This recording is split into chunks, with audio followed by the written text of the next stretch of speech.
quadrilateral. And if we follow the arrows, we can see that this is a quadrilateral, that's also a parallelogram, that's also a rhombus, leads us here.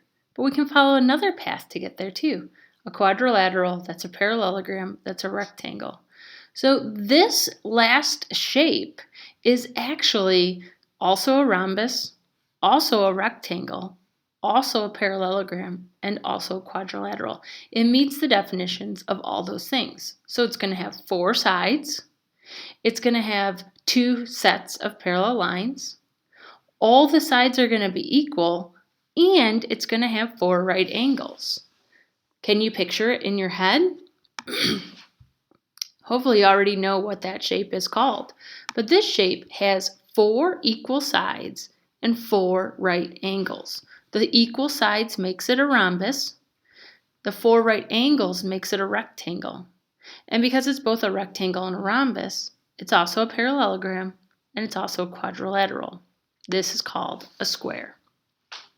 So now that we have the full family tree filled in, it's important that you understand how this works. A square, like we said, is also a rhombus because we can follow this arrow back to a rhombus.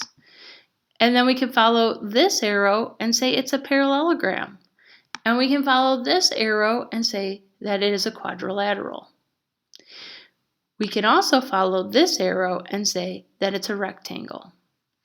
So if we can follow a path of arrows back, we can find all the names. However, once we get to quadrilateral, we stop. We're only following arrows backwards. We're not then all of a sudden follow the arrows forward. So a square is indeed a rhombus, a rectangle, a parallelogram, and a quadrilateral. Not all rhombuses are squares, because not all rhombuses, like this one, have right angles, but all squares are rhombuses.